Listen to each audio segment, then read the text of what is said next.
Greetings and salutations, everyone. I hope everyone is doing well still, and welcome to tonight's second half.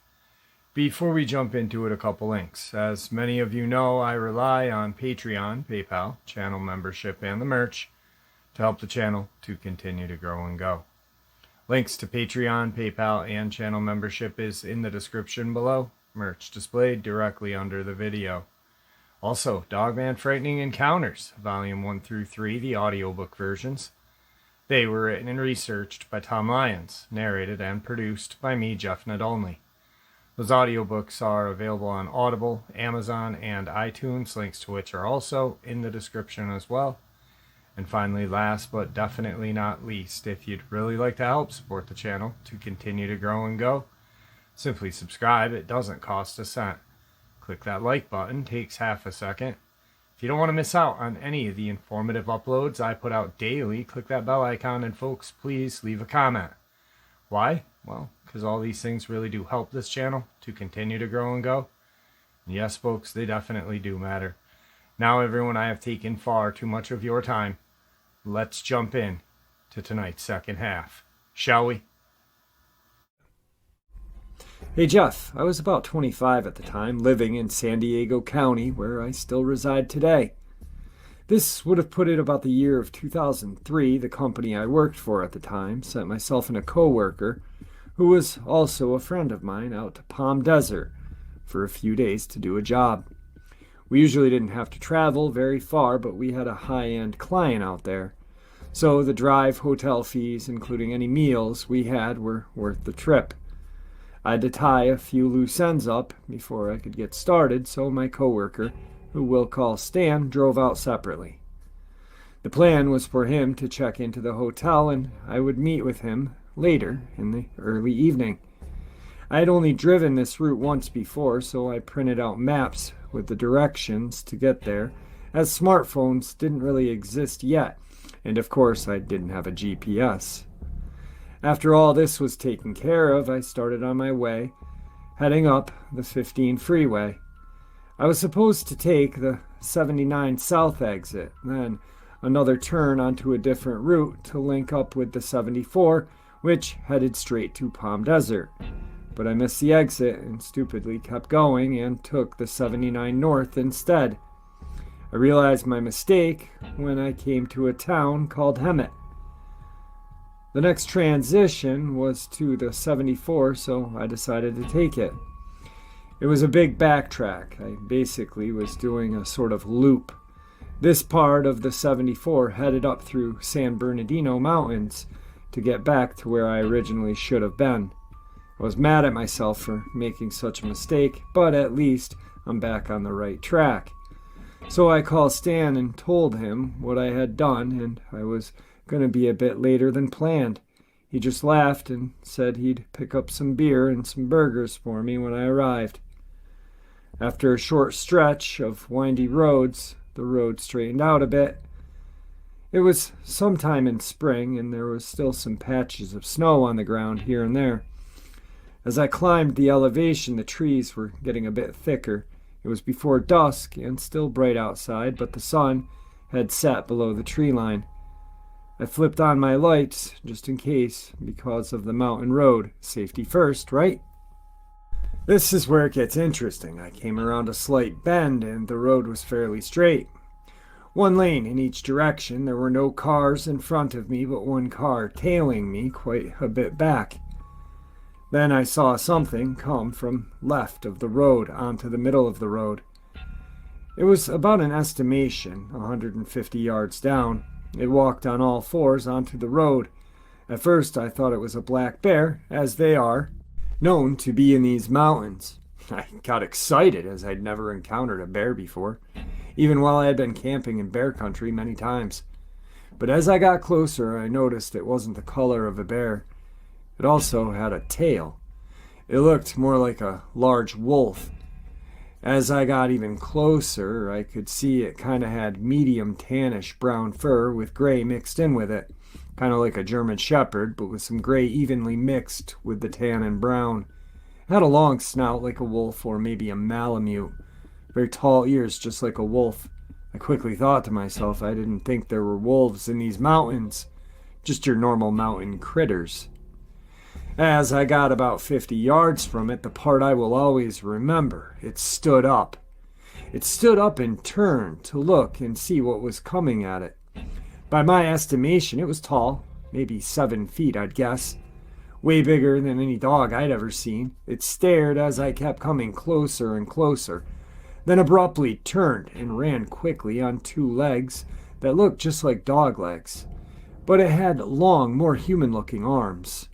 It leaned forward as it took just 2 steps and leaped over a ditch on the right, like a basketball player jumping from one leg to dunk a basketball.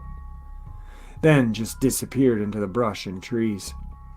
My first thought was, holy crap, I just saw a werewolf. I'd never heard of a Dogman at that time. Just what you see in the movies. The way it moved on 2 legs, though, and leapt over that ditch effortlessly. The thing was, it didn't look aggressive.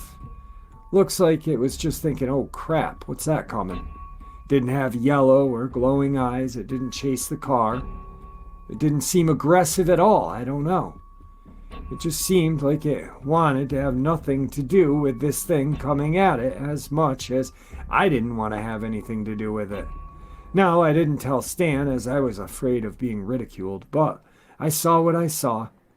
And still to this day wonder if the car far behind me saw it as well. Today's second subscriber, California submission. Hey Jeff, just a short story I've kept to myself since the incident happened back in 1989. I was visiting my relatives outside of Nevada City, California. We were there for a cousin's wedding. I had flown down the day before and met with many relatives and was enjoying the festivities. The property was off of 2 logging roads that intersected a corner lot.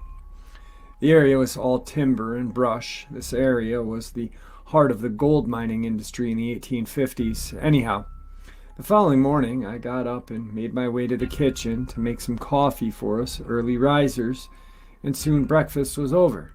Anyone awake to do their chores for the wedding, which was going to be performed on the huge lawn out front. Tables were set up, seats were positioned, etc. By 1 it had quieted down, so we decided to head out for a 7-mile run. Putting my running shoes on, and off I went. About a mile from the house on the left side of the road was a driveway parallel to the logging road that dipped down to a flat piece of ground, and at another end it rose back up to meet the road. On the property was a trailer mobile home. It had a large German Shepherd, probably the largest I had ever seen, well over 125 pounds. This Shepherd was on a cable runner, I'm guessing a 1/4 inch in diameter. Needless to say, I was not confident in the cable holding this huge dog from breaking loose and chasing me. 20 steps later, I was past the other end and concentrating on my pace. At an old Chinese encampment was my turnaround, almost 3 miles away from my cousin's house. I turned and picked up my pace. I was feeling really good at this point. About 1/8 of a mile from the driveway with the Shepherd, I could hear the dog clearly going off. I'm thinking he can't possibly be hearing my footsteps just yet, so I moved to the opposite side of the road. On my left, the grade went up. From the road to the brush was about 30 feet higher than I. Now, I'm at the right entrance of the driveway, and the dog's not looking at me or barking at me. At that, I turned around to see what this Shepherd was barking at. I looked over my left shoulder, and there was the back end of this animal. I caught it just as it crested the 30-foot embankment and only saw it mid-body to the head of its tail. At first, I thought it was a mountain lion, but after I thought for a second, it was on 2 legs. It was bipedal. It was a 2-tone gray color and the most muscular animal I had ever seen. I've seen lions, I've seen tigers. This was way more muscular. I can't tell you for sure what it was. My senses took hold at that point, and I can assure you, I broke the world record running that last mile to my cousin's house. I laugh about it now, but my fear factor at that point was the highest I had ever felt it. I've gone over the scene in my mind over the years, trying to rationalize what I had seen. Had it not gotten up on its hind legs, I would have just thought it was a mountain lion. And, by the way, after thinking about it, the shepherd probably saved my life. Perhaps distracting, whatever it was. I did go back there the following day to look for tracks, and the only one I could find was a part of a paw print that had been covered over by a logging truck or a trailer tire. I looked as well right where it had crested the grade and found nothing. Today's third subscriber submission is a little different. He sent me the encounter. This is probably right around the time I started my channel, maybe 6 months. And we had actually communicated back and forth on Messenger. He sent me some pictures that he had found of what he and I both believed to be Dogman nests. What you are looking at on this upload, this picture, is a Dogman nest that he found. I've been experiencing some sort of strange creature in the forest by my grandparents' house. I also found a bear paw that we believe was left by this monster. So let me start off by saying I'm not a spiritual person. I don't believe in monsters. Well, I didn't until this happened. When I was younger, I would spend a lot of time in the woods. My grandparents' property is in the mountains in California.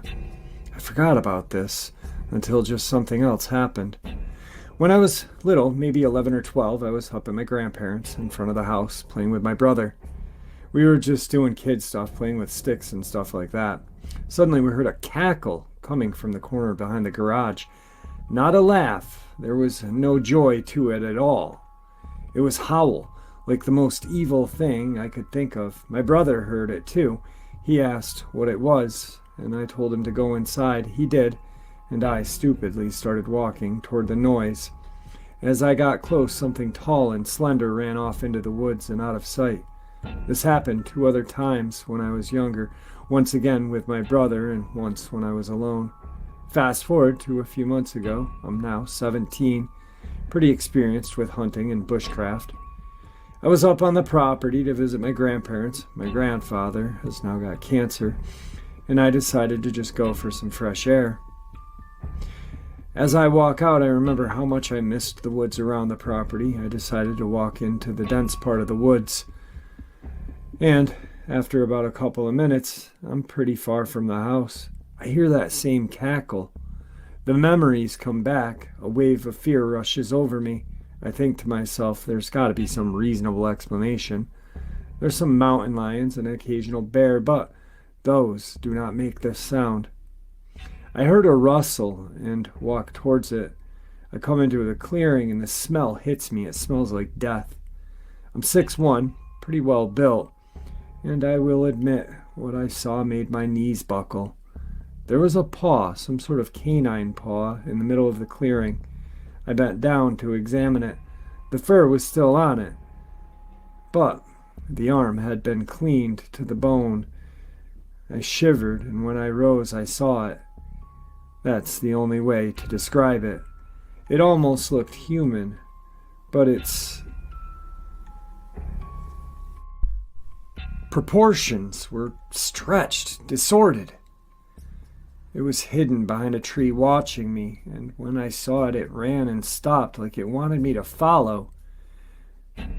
I didn't. I ran back to the house as fast as I could.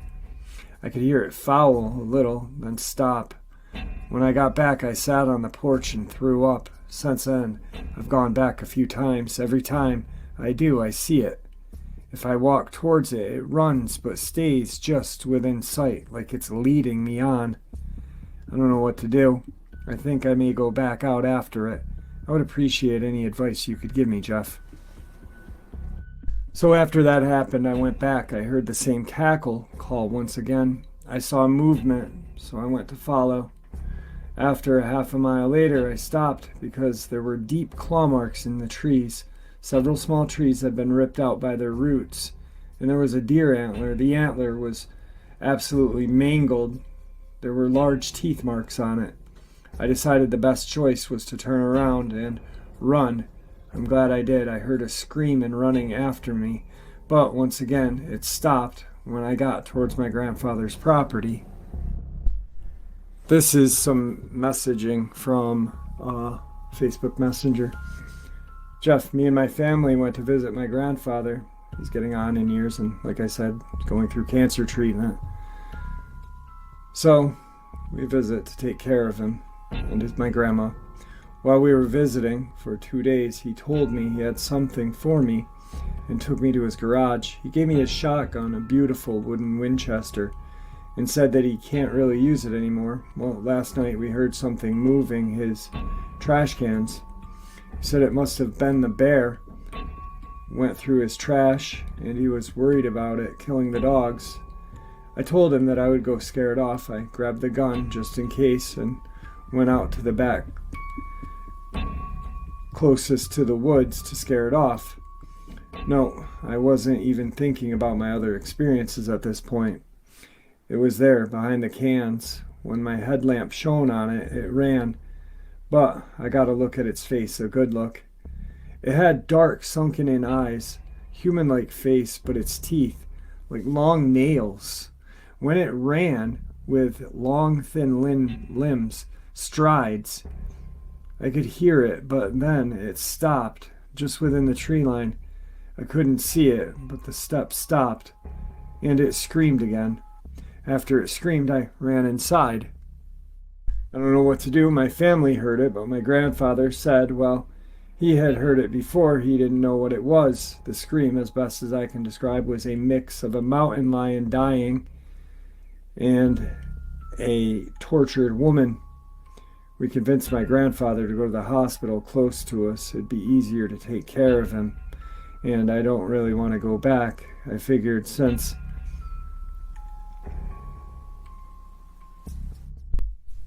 he's safe, I don't have to go back for a while.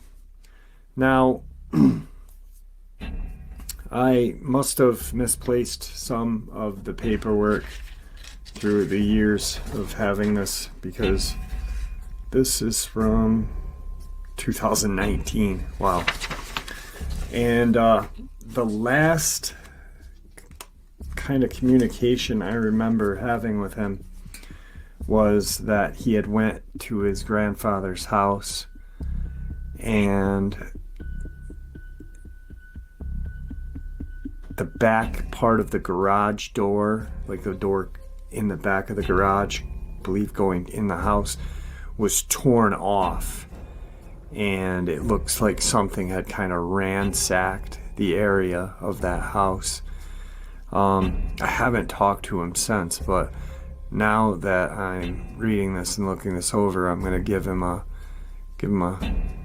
message, email, whatever, and see if I can get any more info on what happened. It's been 2 years, so who knows? Let's keep our fingers crossed on that, because this was pretty terrifying when he and I were talking. I talked to him on the phone once when he was out in the woods, and he had said he was feeling really, really creepy, very eerie feeling. I actually told him, I'm like, dude, go back to the house. Go back to the house, brother. Today's fourth subscriber submission was sent to me via Facebook Messenger, not an email. So it's going to be a little kind of harder to read, but we'll get through it, right? Hey bro, I apologize for taking so long in sending this to you. Here is a recount of my encounter. It happened last October. I still remember each and every detail clearly, despite the year-long gap. During a vacation, my close friend, who I've known for over 15 years, had asked me to tend to his home while he was away. His property consisted of a long stretch of acreage in the backyard. a tree line consisting of Palo Verde trees, Joshua trees, and mesquite.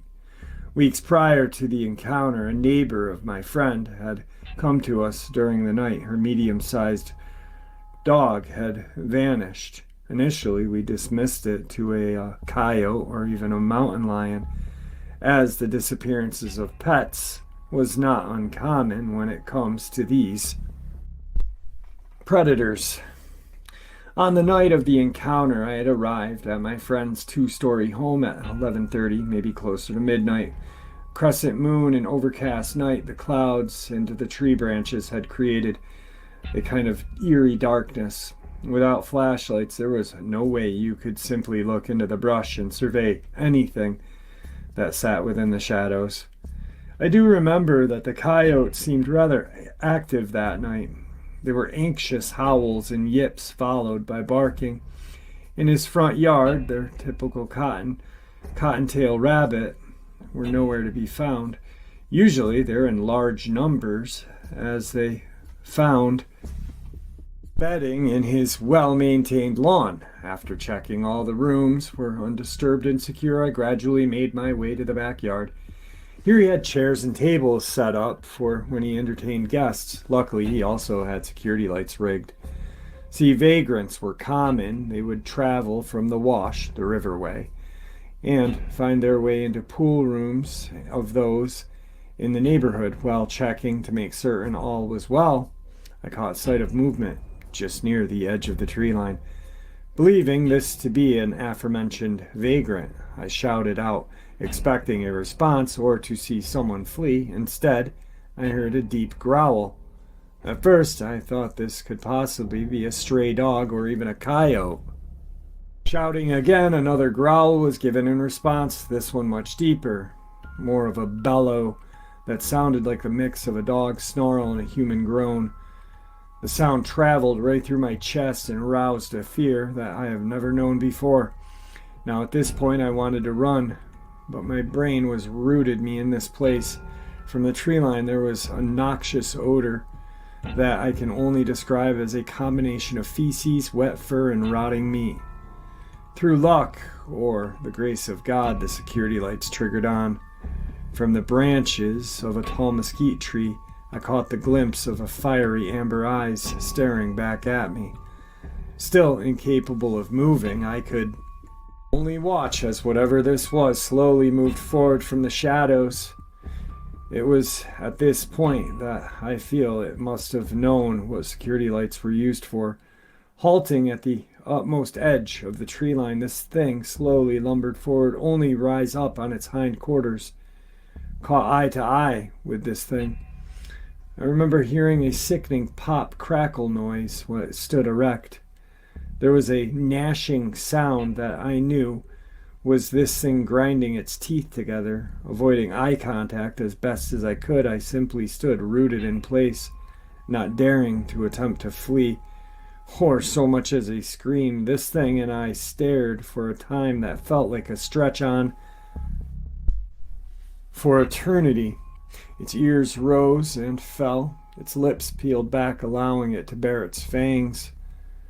All also suddenly it charged forward, only to stop within 15 feet. We measured the distance the following day.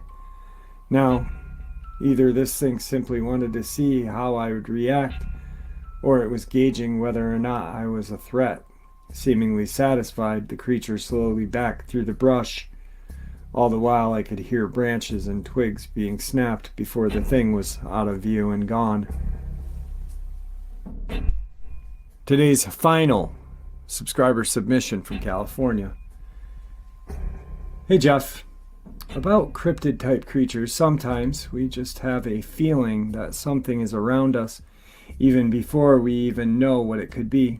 I grew up in Green Valley, and one in Northern California. Our house was less than 200 feet from the Green Valley Fault. The homes were built around a golf course and country club. The construction was also built on an Indian burial ground. I remember when they were doing construction on a new subdivision on the south side that they had to halt construction because they had dug up Indian graves. The local historical society had to remove the things before they could continue with construction. When I was 9, I saw something. It was about 7 feet tall, and it was walking across the bridge over a creek where I used to rescue pollywogs, tadpoles, from the almost dried up creek, something that did it every year. And I have a strange and wonderful story about one year when I was doing this. I was 7 or 8. I was in the almost dried up creek on the other side of the bridge. I was trying to rescue pollywogs from the almost dried up pockets of water in the creek bed. But I was doing more harm than good. There was so little water, therefore the sand kept caving in around the pollywogs.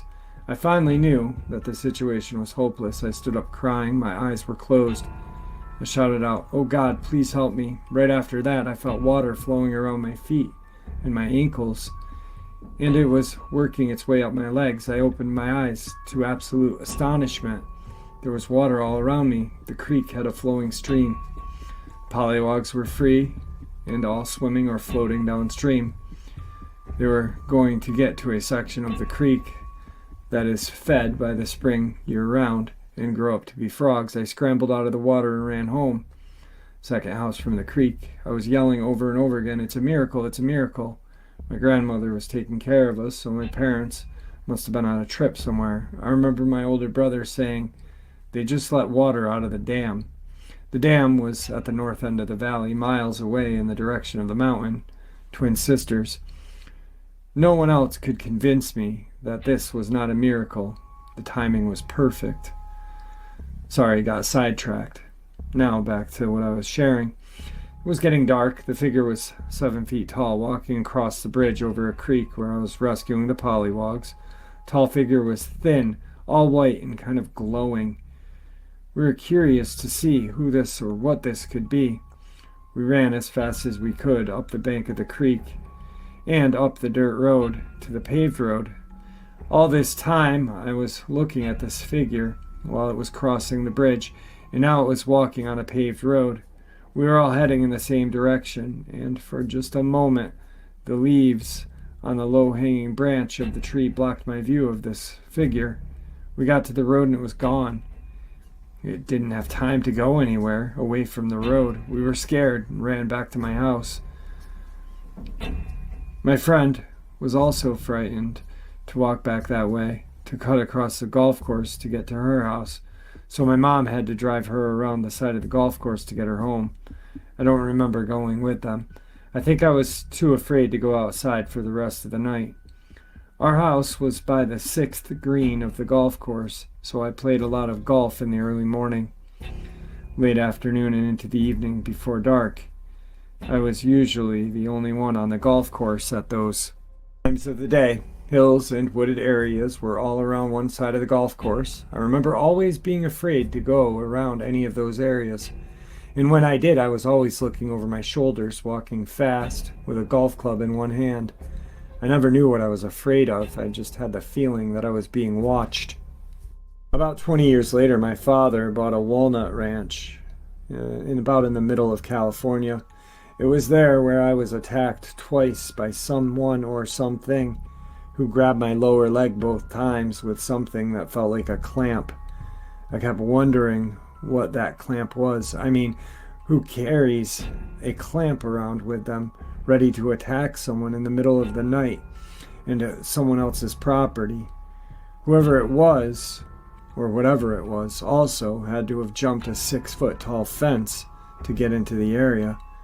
The first attack, I was at the ranch by myself. My parents spent half of every month at their other house on the lake in Northern California near the Oregon border. I was never afraid of being there alone because I had lots of dogs that I had rescued, mostly from small pounds around schools where I worked as a speech and language pathologist.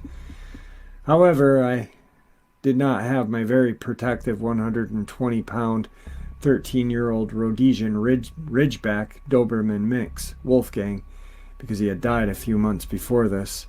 It was very late, possibly around midnight. I heard all the dogs barking out back in the kennel area.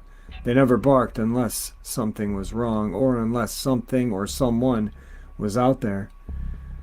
There were new floodlights that I could plug in to see what was going on in the kennel area or in the orchard behind the kennel. I walked out there and into the small building to plug in the floodlights.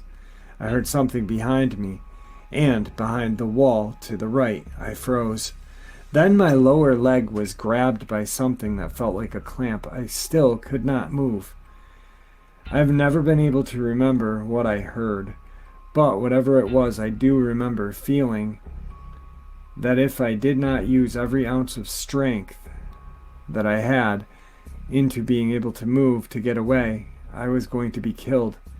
Finally, I could move. I threw my arms into the air and screamed and yelled, "No!" Then, with the other leg, began kicking and kicking until the clamp let go of my leg. I never saw what had a hold of my leg. It was behind me to the right, where a doorway opened into a small room in the small building, and low, possibly on the ground. As soon as the clamp was released from my leg, I turned and ran as fast as I could to the house, which was 70 yards away. I got into the house and locked the door. Then I ran all around the house and locked the doors and windows. I walked back into the family room, catching my breath and still trying to figure out what had just happened. I turned the floodlights on to light up the blacktop area between the house and the kennel. I stood there looking out the window of the back door. My father had covered all the windows in the family room with acrylic plastic because my dog Wolfgang, who had previously died, used to jump at the windows and break them if a stranger was outside of the house. Therefore, I did not worry about anyone trying to break in by breaking the windows. For some reason, I stepped outside of the back door, closed the door behind me, and looked out toward the back, thinking, what just happened there? Then my eyes got big and my jaw dropped. The startling realization I had just locked myself out of the house. Quickly I said to myself, where are my keys? They're in my van. Where's my van? It's out there.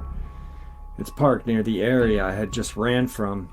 With the blacktop area still lit up from the floodlights, I quickly ran to my van, got in, and locked the doors. Started the engine. I felt empowered. I thought, okay, where are you? Come out. I will plow right into you with my van. I thought all of that to myself as I went forward and backwards in my van several times. I was daring whoever or whatever it was to come out. I was ready to run them down. That gives you an idea of how much adrenaline I had going through my system. Then I backed the van up as close to the house as possible, got out, locked it, and ran to the door. Quickly unlocked the door, got inside, and locked that door. There was a golf club, my putter, in the corner. I picked it up and slept on a pad in the family room floor, with it in my hand for the rest of the night. The next morning, a dog, who I had rescued from a small pound I named Kristen, was waiting for me outside the back door. She had to have climbed a 6-foot chain-link fence to get out of the yard out back there. Her yard was by the small building where I had been grabbed during the night. She had seen what happened to me. She never let anyone get too close to me after that, always slinking in between me and anyone. She had also seen something else. Whatever attacked me had killed some half-grown shepherd puppy mix. Their throats had been slit or ripped open, I don't know. I just about died from what happened to them. I never would have assumed anyone could deliberately do such an evil thing. I assumed it was done in retaliation for having kicked whoever or whatever had grabbed me. Several months later, during the summer, it was 11 p.m., when the dogs out back in the kettle area were barking again. My parents were home. My dad was in bed. My mom was watching the news that had just started. I went out back to see what they were barking at. I was afraid to walk into the kennel area, so I went under the cottonwood tree on the outside of the kennel, where I had a ladder by the fence. I climbed the ladder to look over the fence into the kennel area. All of a sudden, my lower leg, this time the other leg, was grabbed again by something that felt like a clamp. I immediately thought to myself, it's the same clamp as before. Now, the clamps are in parentheses because whatever was grabbing her was very hard, like almost like a human hand cannot grab. It was just a massive force. So when I say clamp, it is in parentheses. She's not referring to like a wood clamp. She is and she isn't. The power, the force, the pressure. The last thing I remember was being pulled backwards off the ladder. I must have fallen, but I don't remember landing. I was knocked out. I don't know whether it was from the fall or something else. When I woke a half an hour later, I know this because the 11 o'clock news had ended. I was all tied up with orange twine that had previously been on the ground area. My upper jean pant leg was torn. My leg was bleeding. I thought it was strange that my heavy jean pants could have been torn like that. I could hear rustling somewhere on the other side of the fence. I was afraid that something was returning. I managed to stretch the twine so that I could get out of it. I ran into the house. The news had just finished. My mom was half asleep. I dropped to the floor in front of her chair in total hysteria, crying about what had just happened. I didn't talk about it to my parents. I am not sure why, but I think I didn't want them to worry about leaving me alone.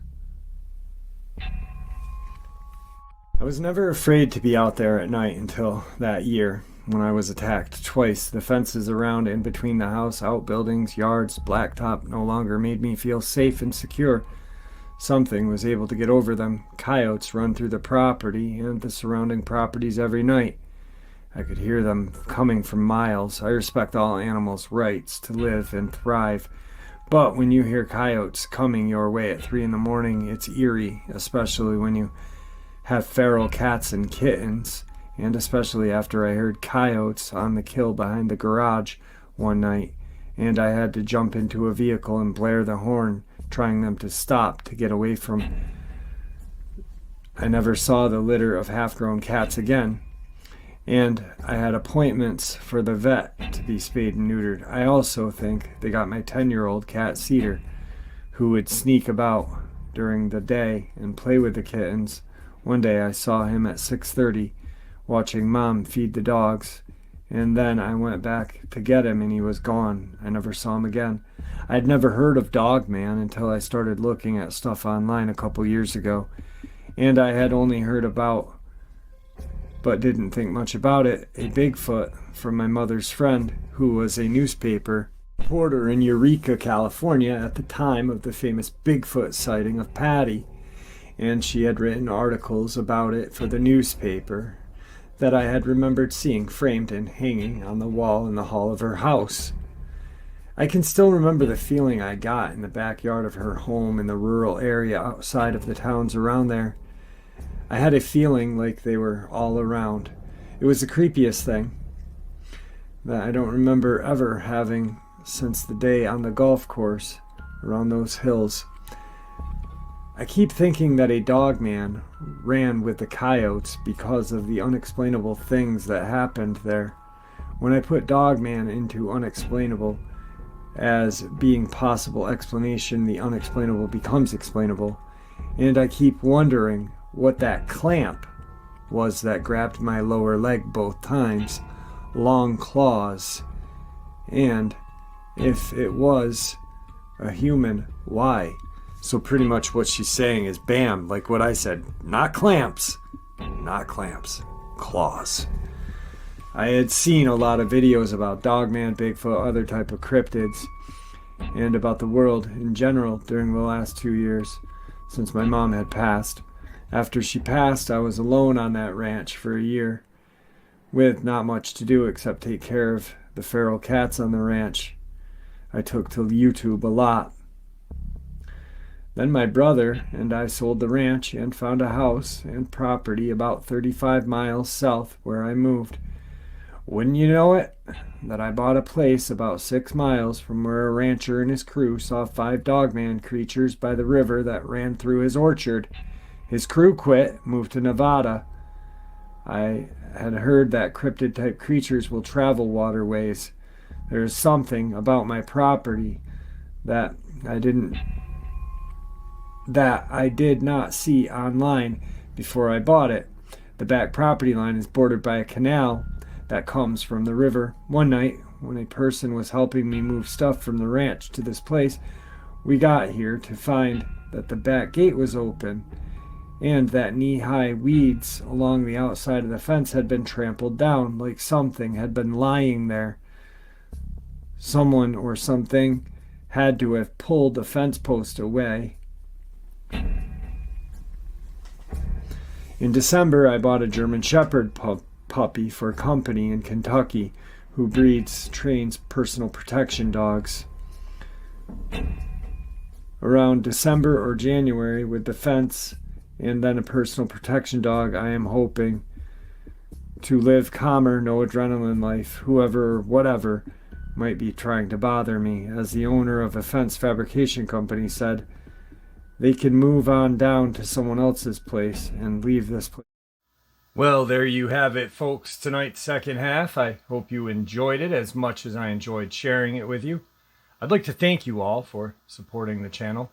This support is truly what makes the channel grow and go, and honestly what gives people a chance and a place to share their experience and theories judgment-free, simply treated with the respect that we all deserve. Thank you. Everyone, please stay safe, happy, healthy, and ever vigilant, keeping an eye on our children, our pets, our family, and friends. These creatures are real. They are out there, and they are dangerous. Share this information with the people you love and care about, and it may just help save their lives someday. Until next time, never stop asking questions, never stop searching for answers, and God bless.